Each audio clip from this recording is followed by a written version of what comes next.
I'm fine with that. Bro, we could do a whole podcast just on the art, right? Like we could Yeah. literally now we could recycle. We could start with, oh, and by the way, this is season 8, episode 24, number 331. We could literally do I could do this and we could find the season transcript and we can go check that Yeah. out. Remember this? I do. What is that? Season 5. Clough's right now looking at an image of someone holding a leash around what he thought at the time was a decent drawing of a brain.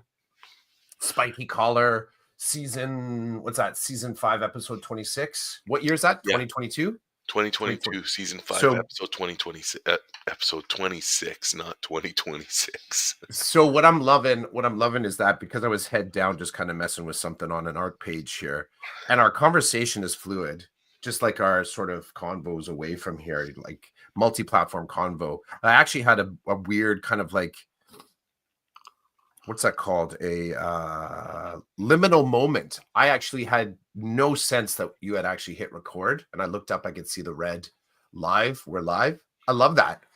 And then I saw it, I'm like, all good. All good. I didn't think there'd be an issue. When I said let's drop in, you No. said let's drop in, and I was like, well, we're going to keep talking about what we're talking about. Yeah, no. Yeah, no, I know. It was We've played perfectly. This is the evolution of podcasting. This is the evolution. Or at least our evolution. It is, and like literally, if we decided today that this is it, we're done doing what we do on Saturday mornings in the way that we've been doing it, we could easily use your art. So people, you can't. I'm going to show you. So Chris, one day when he came to Waterloo for one of our Foodapaloozas, bought this box, this bin, okay, and the bin was full of the art that he's been drawing. Did I tell you I was going to do that, or did I just bring it? No, you just did it. Yeah. And so there's a stack here of art. There's a stack here. I've got 2 stacks over here. Like the room could be filled with the work, and it's like Oh, imagine some of them blown up. That would be cool.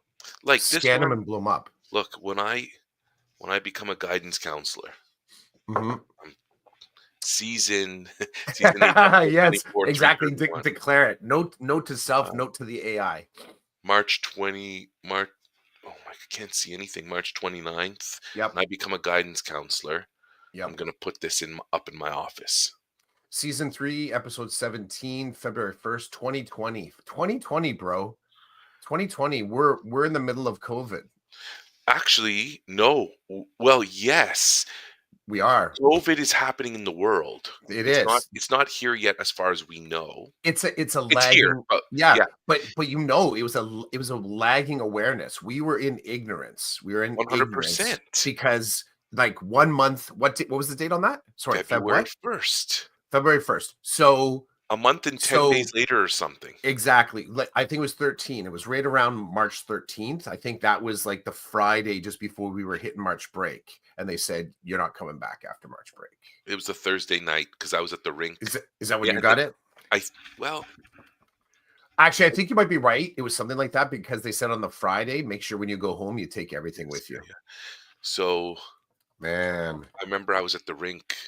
The kids were on the ice and the parents were just chit-chatting. Yep. And then everybody's looking at their phone and we're like, there it is. They just dropped. It's like an episode out of a movie, eh? Yeah. Apocalyptic kind of thing when you think back. 200 people looking down at their phone. Only a few people looking up. Nobody wants to look up at each other because what they're reading, they don't understand. The thing that was really freaky for me is we all know this. All the parents know what's happening. We're like, what's going to happen with hockey? Eventually they shut it down. That was the stuff. Hey, that was the stuff that we thought was important too. That was the stuff because we all started with that one really kind of, I don't know, low-hanging fruit thing. What's going to happen with work? What's going to happen with hockey? Oh, what's going to happen? I have dinner reservations on the weekend. We started with this inconvenience kind of mindset, and we pretty quickly started to figure out it's going to be more. See, that's I didn't think of that until I started looking at some of these and the dates, and I'm like, oh my god, this is. Oh yeah, because that's all tracked, isn't it? The images in there. That's right. Yeah, I'm so thinking about that. Yeah, the chronology, the art. You're doing archaeology right now from that year. a little bit. A little bit, yeah. Um, yeah, craziness. Can you find the one? I'm just curious. Good Good morning, morning, Rochelle. Michelle. Can you find the one from that would have been like an August 2020? I Did, can did we? try. Yeah, just at some point. Yeah, I'd just be curious to see what, because I know at that point that summer I took my PQP1, Okay. and then that was also the summer that I started the poetic series. So there's a whole other side of this too. Remember my in September posts? Yes, and I watched something the other day of you, one of your uh, what's it My called? Spoken spoken word. word. Yeah, I did that one piece about. I've done a couple of actually about those couple years. Yeah. But you did a Eh, big one. There was a y- big one that yeah. is in here. Thank you. Um, I think there was one that I did about thank you. It was about people that were doing the work, kept on doing the work while the world was kind of like immersed in that. So Good morning, Gary. good morning, Gary. Thanks, Rochelle and Gary, for being here. I don't know if you got any of it, but this is Chris and I were talking about what what episode we might want to dump into Chat GPT and get some information about our episode. And this one hits me pretty hard. Chris drew that when we were talking about vulnerability, and I can make lots of connections with this drawing in myself. This was February 1st, 2020, a month before we were hit here locally with the reality of COVID-19 and what it was going to look like for the next Hmm? couple of years. Well, I mean, it's funny when I say stuff like this, my wife laughs. She's like, it's still with us and it's still Yep. affecting people. And we have to own that. That's one of those kind of blips, eh? You really get someone's sense of time and place depending on how they kind of categorize COVID. Right? If they Yes. that yeah, like where they're at and their thinking, it's so blatantly clear when someone's like, yeah, this hasn't stopped. This hasn't stopped. Well, in some people it continues, and let me explain without saying anything in detail Mhm, because so I know some people whose health has been affected long term because of COVID. So mhm, I know one person who has had issues with their heart mhm, and will be going into surgery soon to deal with heart issues. mhm. Um, and when asked, where did this come from? How was this caused? The response was most likely COVID and or the vaccine. And I said to this person, I said, whoa, whoa, before you take that deep dive, before you start making regretting, I'm like, don't do that to yourself. We were dealing with the science at the time. Yes, there are people saying we can't, do not, I'm not getting this vaccine because I don't know, da da da da da. And I'm like, okay, I get that. But there were many of us who were like, we would rather not, we don't want to roll the dice with that way. You're going to roll the dice by not taking the shot. We're going to roll the dice by taking the shot. So I was trying to be sensitive to this individual and say, do not be hard on yourself for that. You were doing what you believed was best at the time. I felt I had no choice other than because it was very binary to me. It was binary. There was no gray zone for me. None. I had two choices: not follow the science or follow the science. And I think I was an early adopter as follow the science no matter what. Follow the science no matter what. I know other people shifted different ways, but I didn't have any, there was no torn between two spaces for me. It was very clear. And my family, we all followed suit. There was no dispute. There was no sort of philosophical argument. We did know. Now, I am right now also establishing problematic thinking, right? We fell right into groupthink because we did not stop at all to consider any of the possible futures that I now see some of my colleagues are experiencing. There was no possible way that there was what could come after not the after, but after the shot. There was no way, or after the sickness, whatever. And I don't mean the sickness is left. It's just we're not in that we're not in the same era of time when the sickness was like we're in that ignorant time. but I had no sense that there would be anything that could be worse than it would actually being sick from COVID. We now know differently. I'm with you too. Yeah. Followed the science. There was no question. I mean, sure, there was some consideration, like, what? Oh my God, what are we doing here? But at the same time, um, I had never experienced something like this where the world was shut down. I remember being outside for a walk, thinking, "This is so surreal that somebody might try to remove this type of activity from our lives. Like, do not leave your house after a certain time, blah blah blah." And it was like it was ghost town. Um, anyway, I don't want to. You and I are on the same page Yep. in this Yep. regard, so whatever. But this individual that I know now is having to go through a big experience because of that time. This person, another person, also, it appears as though having had COVID and or the shot did activated something within their immune system to operate a certain way that is not good for them. So, I mean, I'm starting to see it. People are starting to feel it. Some people, not everybody, but some It's the people, unimagined future. yeah, we don't And know. that I will say, because I took a binary stance, I also was just desperately clinging on to that I had made the right choice. I was not entertaining any possibility. I felt like it wasn't only the science that I needed, but I needed my belief system. I was hyper aware of anybody that wanted to kind of talk about that. And I took a stride in view, a stride in view. Once I committed, I didn't do any further research. I didn't. So again, yeah, you and I are sort of in similar spaces on this, I think. And even if we're not, We're not like we we're not. talk it Yeah, out, we're whatever. like, Yeah. yeah, yeah. Okay. So I took the transcript of episode 17, season 3 of the Decoded podcast, and I said to chat, briefly summarize what this episode was about. This is what it said. Episode 17 of season 3 is about authenticity, meaningful connections, and being present in conversations. The hosts discuss the idea of monetizing their podcast and whether people are willing to pay for the content. Well, we know the answer to that, right? They conclude that their purpose for podcasting is personal fulfillment, not profit. They also reflect on the difference between shallow greetings and genuine conversations, emphasizing the importance of truly listening and noticing when someone needs support. Personal stories highlights this theme, such as Clough's emotional connection to the memories of his father during a visit to Mr. Berger, and Roland's Mm. experience being present during a workshop. The episode emphasizes that authentic interactions, whether through podcasting, professional growth, or personal connections, are what truly matter. That's what it says. You know, if anyone needed promotional material for appropriate use of AI,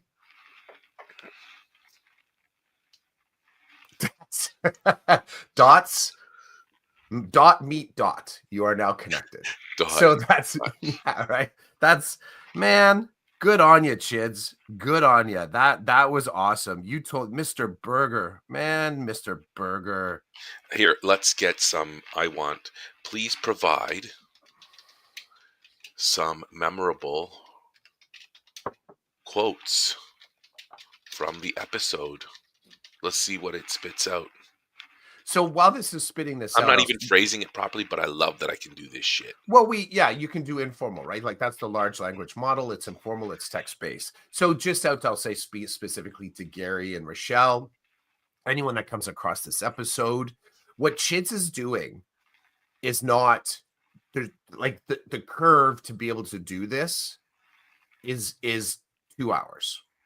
That's really what it is. Like it's like just to learn what he has done. Now, depending on the size, the actual sample size, what you want to actually teach a GPT, like grabbing all that media, because we've said he and I were not about to pay. We could have paid to have transcripts ready to go. We know this back in the day. We look, kind of mildly looked into it. It's expensive to have people transcript it. And it's We just never went there. But if you had your transcripts ready handy, you have the text base, and it's just text based for now. Again, we're not going to pay for the tool to actually listen to the whole episode, but I believe you can also pay to have that done as well. But the actual curve to get from where we just were 7 minutes ago to being able to talk and communicate with our own content as if it's a third person in the room, that's about an hour or two of learning tops. And anybody could do this. Anybody could do this. So I want to say that I'm saying it to the AI. We know a little about you, AI. And it's when we release ourselves from the magic, we can arrive in a spot right now where I'm getting choked up at the mention of Mr. Burger, and it's instantaneous for me. I'm like, man, I remember that combo. That's awesome. Well, let's make this even better. So Oh, when I geez, asked it here for we the go. quotes, this is awesome. So it gave quotes and it gave headings like, so a couple of quotes on podcasting and monetization, on authentic conversations, on being present and noticing, on personal reflection and memory, and on professional growth and collaboration. So this one hit. Here's the quote. I saw the sign and I'm like, I'm going there. As I'm walking in with my dad. I'm imagining that has something to do with Mr. Burger. Yeah. Yep. Yeah. Driving past, driving home from Oshawa, Park Road in Oshawa.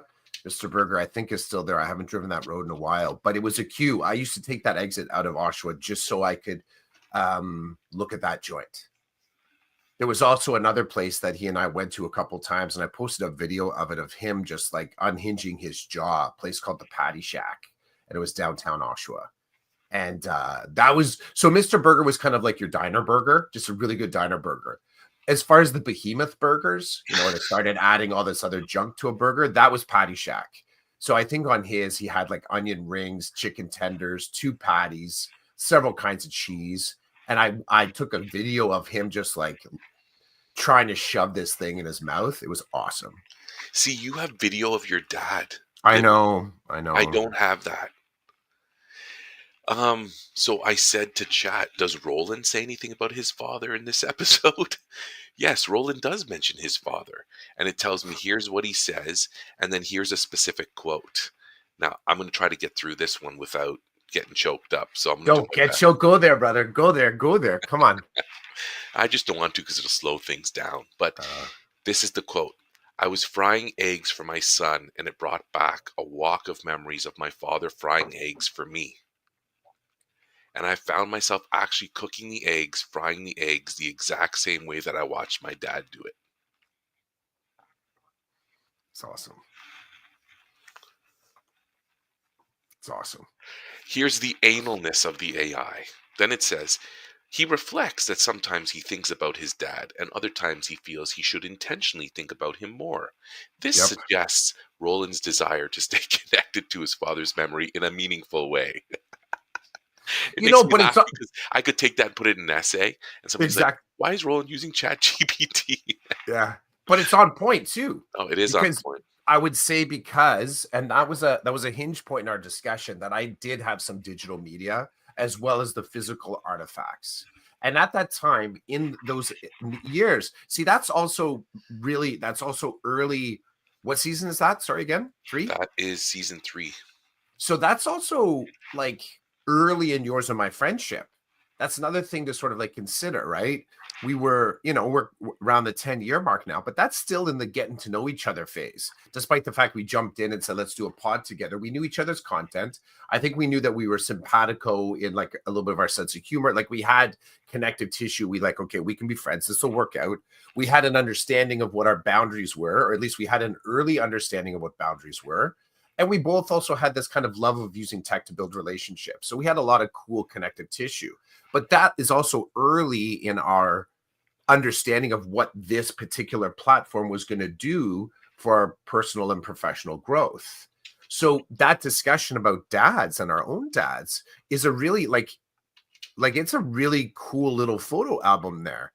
One of the places that you started from back then, I remember, was talking about, okay, damn, I do need to kind of go there. I need to think more about this. I want to think more about this and think more about it in a nostalgic way. But I think we started to use the word like like mining it. Like what are those lessons? What are those moments that we do want to hang on to somehow?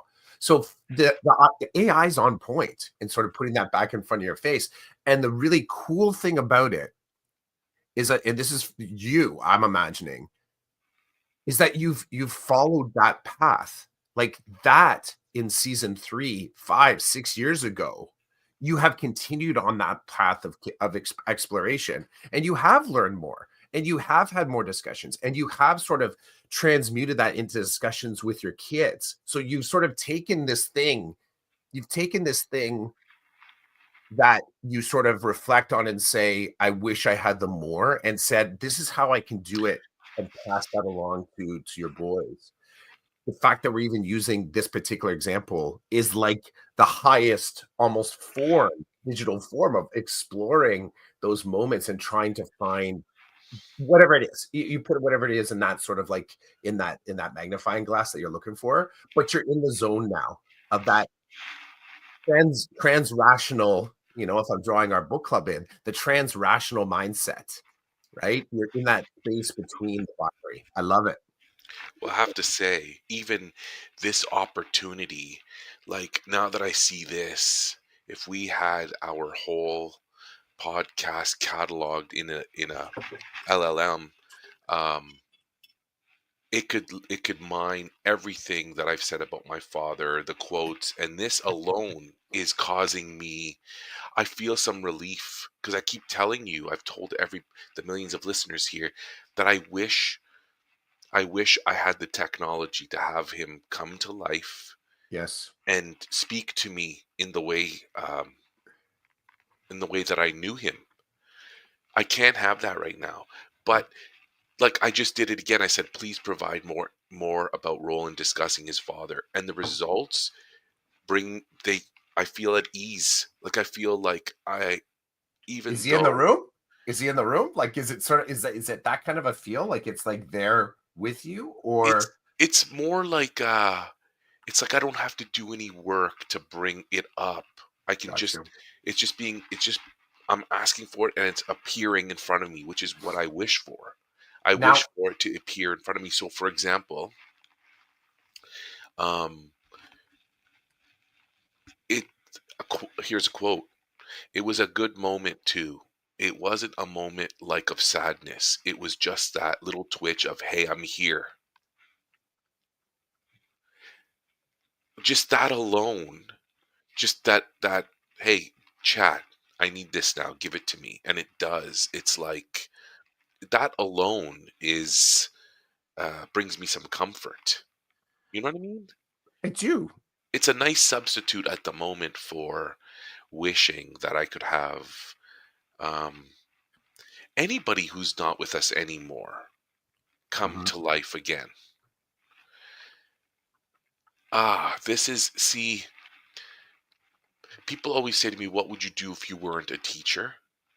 And my first answer is always around like, well, maybe I've never told you this, but like around being an astronaut, like about the in-depth study and experience of preparing to leave this planet, which so few people do, You've which is one of touched on it. You've okay. touched on it, but I think from a different perspective. I believe that in one of our discussions on the pod, definitely on the pod, you talked about getting a tattoo.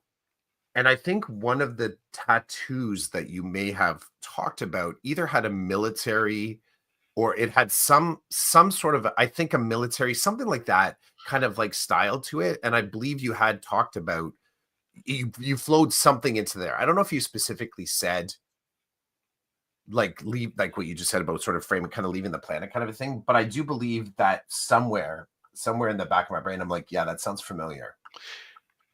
So with that and with the technology we have and the conversations you and I have with Gary and Rochelle and all the other people who are open to talking and conversing Mhm, about whatever, it brings me to a place where what would I like to be doing right now?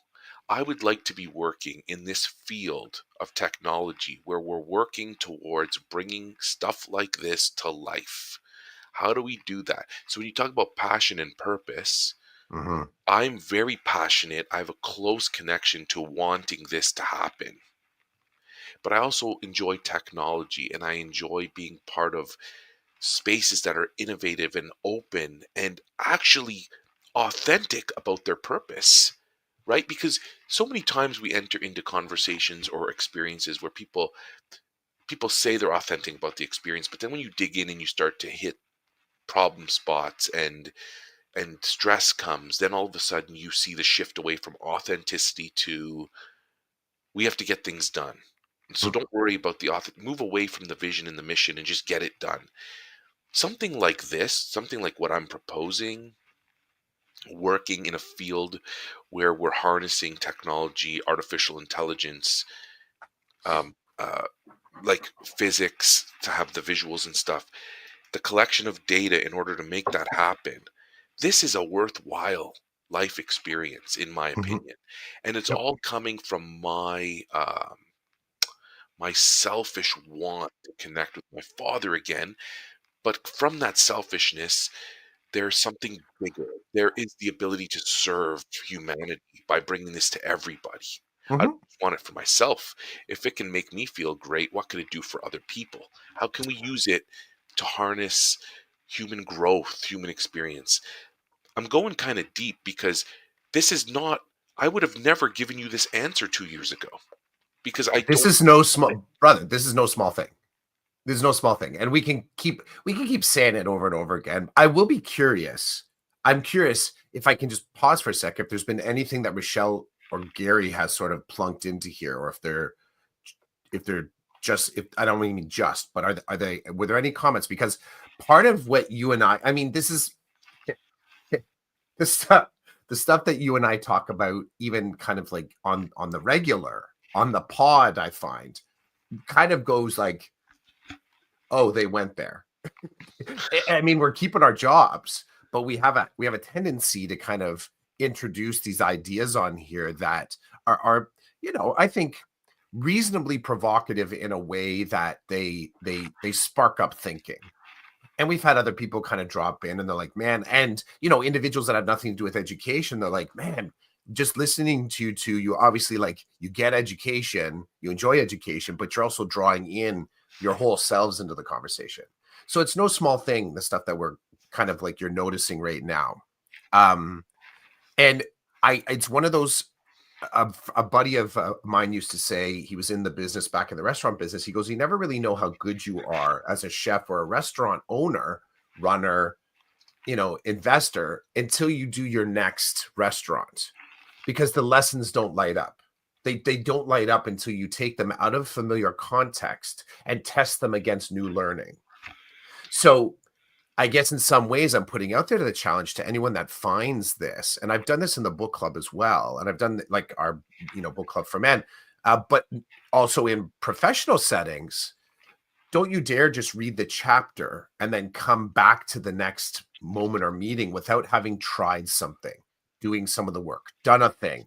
Come back with this as something that's kind of agitated or disrupted your life, and let's talk about the disruption relative to what your intention was. So I think I really am eager to hear how either Gary or Rochelle or anyone listens to this can take this idea that you've done with the chat GPT and data mine in a way that you can actually blow your own mind. That's really what it is. You're not going it for the likes. You're not chasing the clout. That's a dated term. I don't even know if that's clout with a K. Um, you're not, you remember that, right? We're not doing that anymore. We're actually, how can we actually find a deeper, mindful, spiritual center to ourselves and do it through leveraging technological, we'll just call them tools. I don't even have to call them technology anymore. It's so ubiquitous. Using tools that are at your hand, that are relatively cheap or even free, and actually hitting like this meditative state of what your path on this planet has looked like. And it's a really great way to use these tools because we've all created a whole lot of digital garbage that will never ever be able to have a clear, effective sort of visualizer for how much we've actually created, the gigabytes and gigabytes and gigabytes of just crap that's not of use. Man, this cuts to the chase. It's awesome. Just awesome. It is awesome.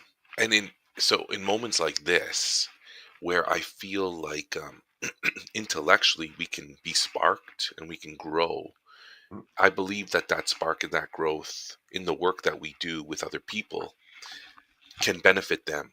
And so the disadvantages of the AI, like cooling the machines with the water to make sure yeah. that it works properly and the energy that it takes, I believe is worth it when we operate in this way. It's worth it, at least for a short term, to see what can we do. I just told you that if somebody were to say to me today, "What would you do if you weren't a teacher?" I'd say, "I don't even know what to call. I don't have a name for for what I would be doing in the world of technology and AI." And it's not just one thing, right? Because it's like if we were to have what I envision, kind of like in Superman, there's a hologram of the person you're the expert that you want to speak to or work with. They did it on Star Trek too. They're in the middle of space and the engineer on the ship is like, "Uh-oh, something's broken. I don't know how to fix it." Well, just ask I think her name was Leah Brom. Ask Dr. Leah Brom what she did when she was alive or wherever she is. And in an instant, the computer on the ship produces a hologram of this doctor and she's walking with the chief engineer around the ship talking theory about how to fix the problem. But this person's not there. They're using everything they know about this person, including the way she appeared in real life. And it's real at the time to help the engineer problem solve the issue on the ship. Like, I'm sorry, but to me, that is friggin' heaven on earth to have that. Mhm. So that's where I would want to be. I don't know what that looks like. I don't even know what we would call it. That's where I'd want to be. Because when I think of that kind of work, I think becoming an astronaut is antiquated, which sounds really friggin' weird. But right now, yeah, my wife will say, "Why would you want to do that? Why would you want to be an astronaut? Like you could die instantly." I'm like, I guess for me, the want the want to prepare for that work and the want to have an opportunity that is so minute on this earth to leave it outweighs the danger at the moment. That's how I see it. She sees danger first. I see experience opportunity first. And if I could layer this a little bit, I've been following um astronaut, American astronaut Johnny Kim as he prepares to go to space because um, Where are you following him? What's your feed? Because Instagram and okay, Facebook. let's start naming these just as a Go matter for of it. practice, right? So because I think if we're gonna train the AI, which we are still, let's this is gonna be tough because we tend to be stream of consciousness, and the other guy is like, yeah, I get what you mean, but we're gonna have to be explicit, try to include explicitness in there, just so that if when this tool becomes forward facing, entirely forward facing, that we're giving it good information so it doesn't have, because one of the things about these large language models is that it'll make the assumptions, right? That's what makes it seem human. Mhm. And so we have to reduce, we have to focus it, kind of nudge it so it's doing assumptions in the right direction by feeding it better anchor points in our conversation. That's just my philosophy. That's my thought there, if that makes I sense. like that. So on the social media apps known as Instagram and Yeah. Facebook at the moment, Yeah, exactly. because who knows what happens to them at the moment, I'm following his training. I'm following, and I love that he is posting daily about who he's with and the training he's experiencing to prepare himself to go to space. I friggin' love that because I'm a collector. Johnny Kim is creating a collection of his process of the experience to prepare to leave this earth. But it's deeper for me because it's not just some astronaut. I could pick any astronaut to follow. But I'm following Johnny Kim because I've been inspired and drawn in by his story, right? The story of a young, scared individual in a family that wasn't perfect, where there was some trauma. And then from that trauma, from that experience, he goes into the world to do some really interesting things, right? Joins the Navy, becomes a Navy SEAL, um, He's a medic. He thinks, I want to dig deeper into this, becomes a doctor via Harvard Medical School. I don't care what medical school you go to, but Harvard, they use that because it just elevates things for a lot of people. And then as he becomes a doctor, and then he thinks to himself, I think I want to be an astronaut. I think that's how I want to continue to serve humanity. And then becomes an astronaut. And it's like, for me, that is a wild trajectory that nobody saw coming, including him. But to hear him talk, because this is interesting to me, so once he became an astronaut, he went back onto the Jocko podcast, but he operated differently because once he became an astronaut and he was a newly minted, NASA had just accepted him into their program, things changed. He needed permission. Can I go on this podcast and talk with Jocko again? What Yeah. can I and what can't I talk about? He was talking, and I don't mean this in a negative way, but he was like a salesperson for the beacon you become when you're an astronaut. He was talking for humanity all of a sudden, not just for himself or for his family. But when he first went on the podcast, it was raw, it was deep, and it was visceral to hear his story. The trauma he went through. We all experienced that, but we don't talk about it. But he talked about it on that podcast.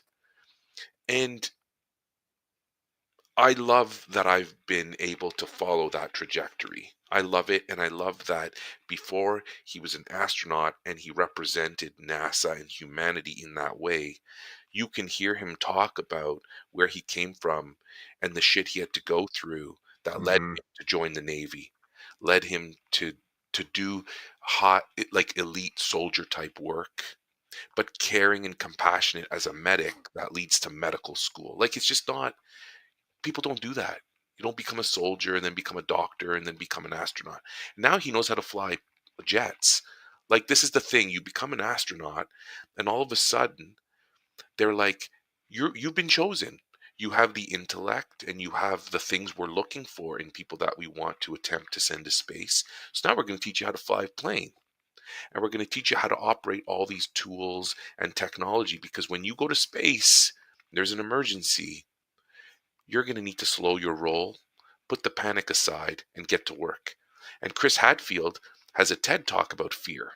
And basically, if I could sum it up in a really bad way, Chris Hadfield talks about some of the nasty, not nasty, some of the experiences he had in space that a normal person would probably literally give up and die at that moment in time because fear would take over. But basically, he's like, we're trained to put it aside, follow procedure, and follow like an algorithm to fix any imaginable problem that might come up. Because another thing I read, and then I'll stop talking about this, Johnny Kim wrote in one of his posts about the people supporting him and about the basically the group that's preparing these astronauts. Their whole job is to make up emergencies. They create all kinds of ridiculous situations and say, Crash kits. Crash kits. yeah, We've talked about that here in education. What's your crash kit? I love it. welcome to work today. There are 3 fires on the International Space Station. You don't have this, you don't have this, and you don't have this. Go ahead and tell us what you're going to do before you die. Like, this is what they do every day. Mhm. Or you're outside fixing something. Oh, guess what? Your oxygen tank is on low. You might not be able to get back in time. You're going to die. What are you going to do? Like, this is, I mean, I'm saying it, nonchalantly, but this is, Yeah. he said it. These are the people who create the unimaginable emergencies that then we create protocol around. Mhm. And then when we're up there, if this happens, the Pull out the idea book. is pull out the book and put your fear aside. My God, I get friggin' scared. The other day when my wife's tire was flat, I felt fear. Yeah. We've talked about the Like, emergency lesson plans. It's right. We've had that episode and the bag of work, right? These things are popping up now about, the places we've gone where we've paralleled, you know, how being in education is just like every other job if you really, take it off its pedestal and speak very directly and explicitly to the challenges of being human and not assuming that you know everything at every moment. I want to just connect. I Do want it. to connect to work. I share an office space with a student success teacher who's retiring at the end of this year, and I've been hitting him with all kinds of weirdo emergency situation types, crash educational crash kit stuff. Mhm. Hey, his name's John. John, what do I do if this happens? Or what would you do if this happens? And he stops, and it's really cool to he processes it. He takes out the book, and he takes out the book and he goes through some very And then starts like page 22, subsection 59. and it doesn't have an answer there, but it might have a protocol for how you might want to begin to deal with this issue. Yeah. I'm like, this is friggin' fantastic. I think the explosion point on this isn't it, and so it isn't in that moment, John, what would you do? Or John, what do I do? Which makes it very, very difficult to do the real question, which is, what could we do? Because what could we do is based on the fact that you acknowledge that whatever's in that book, it may you might not be tested yet. You accept the fact that it's it's temporary or temporal, as in it just worked that one time. But you know what? We're going to take a snapshot. And it acknowledges that even if you read this page, you might not make it to the bottom of the page before you actually have to start acting. You have to, because the thing that's in front of you that you have to solve, well, that's still on fire and it's still a fire. So what would you do if the thing was still on fire? You have to do, there's some improvisation and creativity that has to happen. The crash kit. Ah, yeah, I got a bust. This is the moment in the podcast, season 8, episode 24, that Chids did not turn his mute button off. But Clough did not acknowledge it in the way that he normally does with sarcasm and jokey. He just accepts that we are human and this is how we pod. Thanks everybody for joining us. Gary, Rochelle, whoever else was here. Even future people who are watching Future this people, past we March appreciate all 29th. you future people. Yeah. Yeah. Yeah. The And can we come back to this next week? Like, I think this is still untapped. I think there's still some work to be done with on this topic, kind of exploring it. I want to come back into it next week. Let's do it. Okay. This was season 8, episode 24, number 331 of the Decoded podcast. Have a great day. We'll catch you later. Peace, man.